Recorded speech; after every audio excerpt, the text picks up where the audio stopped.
Selamat petang, salam sejahtera. Terima kasih karena bersama dengan saya di Nazilin Unity Channel. Ini satu pendedahan yang luar biasa dipetik daripada negaramerdeka.com dengan bertajuk Muhyiddin berlengah hukum ahli parlimen Kuala Kangsar untuk elak konflik dalaman parti makin parah. Apa sebenarnya yang berlaku dalam parti bersatu akhir-akhir ini? Selain daripada itu, pertanyaan yang seterusnya ialah, benarkah kata-kata kabar angin yang sedang bertiup kencang mengatakan bahawa akan ada ahli-ahli parlimen lain yang akan menyusul meniru tindakan ahli parlimen Kuala Kangsar ini untuk menyokong Datuk Seri Anwar Ibrahim supaya mendapat peruntukan mereka? Adakah kabar angin itu benar atau ianya sekadar kabar angin? Harus diingat, di Malaysia ini kabar angin selalu jadi kebenaran. Saudara-saudara sekalian, juga menjadi pertanyaan kita ialah, adakah atau sejauh mana benarnya ada konflik dalaman dalam parti bersatu sedang membara atau sedang menjadi parah?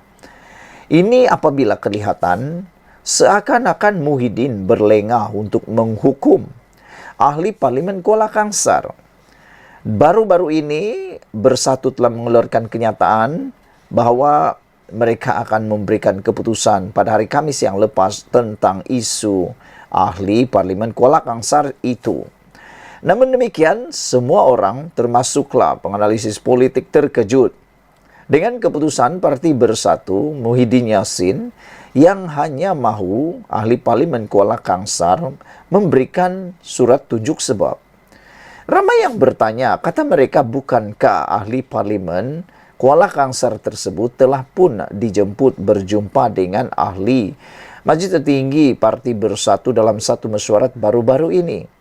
Yang selepas itu, Hamzah Zainuddin kata melalui Perikatan Nasional, mereka dakwa SPRM mengugut ahli parlimen Kuala Kangsar tersebut. Jadi kata mereka, kalau dah jumpa dalam mesyuarat, dah mendengar penjelasan secara lisan, secara bersemuka, netizen pula bertanya, kenapa pula nak tulis lagi surat bertulis secara surat tunjuk sebab? Walhal mereka dah berjumpa pun secara bersemuka, kata mereka lagi. Ini menimbulkan lebih kuat spekulasi bahawa tindakan Muhyiddin meminta surat tunjuk sebab itu hanyalah sekadar untuk melengah-lengahkan hukuman ahli parlimen Kuala Kangsar dan kata mereka untuk lebih mengelakkan konflik dalaman parti makin parah dan makin keluar baunya dan boleh pula dihidu oleh netizen.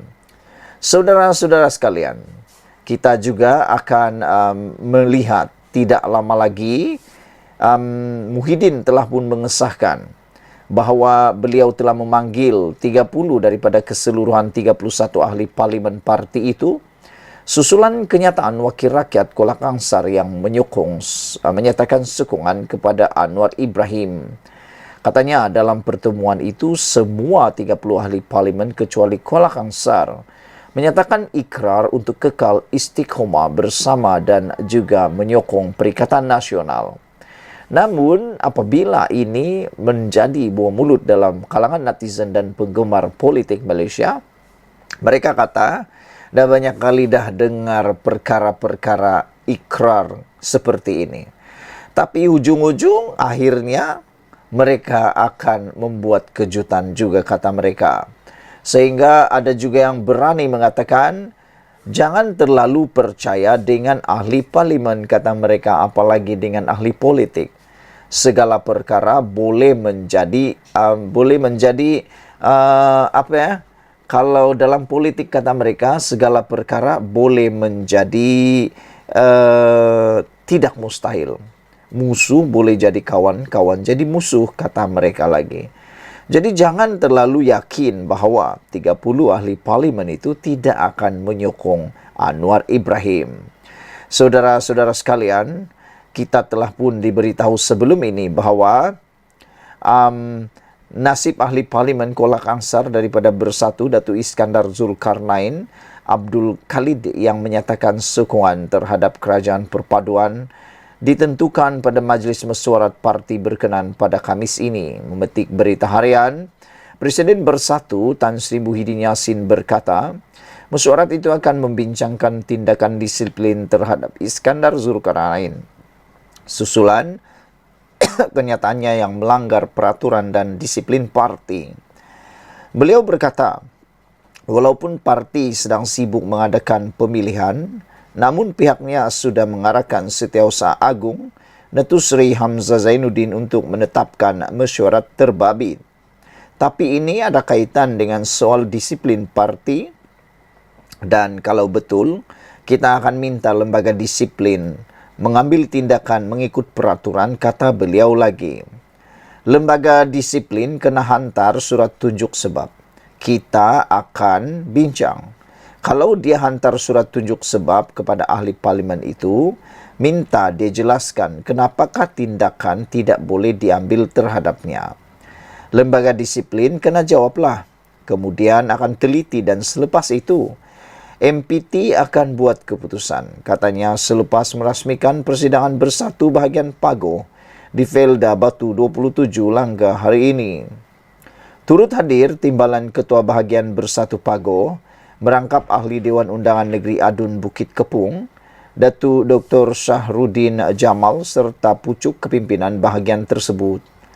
Minggu lalu, Iskandar Zulkarnain mengumumkan menyokong kepimpinan Perdana Menteri selepas meneliti rintihan berterusan pengundi dan menitik beratkan keperluan mendesak untuk menangani masalah krisis kenaikan kos sara hidup yang melanda kawasannya. Susulan kenyataan itu, Hamzah Zainuddin memaklumkan suatu mesyuarat akan diadakan dalam beberapa hari lagi untuk membincangkan perkara itu, sekaligus memutuskan tindakan selanjutnya ke atas Iskandar Zulkarnain. Sebelum ini, Hamzah Zainuddin yang juga ketua pembangkang dalam satu kenyataan mendakwa, Iskandar Zulkarnain diugut supaya menyokong kerajaan dan jika enggan berbuat demikian, akan didakwa atas kesalahan rasuah. Dalam pada itu, Muhyiddin yang juga ahli Parlimen Pagoh berkata, perlembagaan parti itu menyebut beberapa perkara berkenan. Tindakan perlu diambil sekiranya seseorang ahli melanggar atau bercanggah peraturan. Katanya lagi, satu daripadanya ialah seseorang ahli akan diberi amaran selain digantung jawatan, manakala tindakan terakhir adalah dipecat daripada parti. Saya tidak boleh ramalkan sekarang apa hukuman yang parti sepatutnya pertimbangkan berat kes itu, namun terserah kepada lembaga disiplin, kata beliau lagi. Sekian dulu untuk kali ini. Sebelum kita berpisah, apa pendapat anda? Benarkah Muhyiddin berlengah hukum ahli parlimen Kuala Kangsar untuk elak konflik dalaman parti makin parah? Kita jumpa lagi. Malaysia kita punya, kita juga sama-sama cintai Malaysiaku. Bye-bye.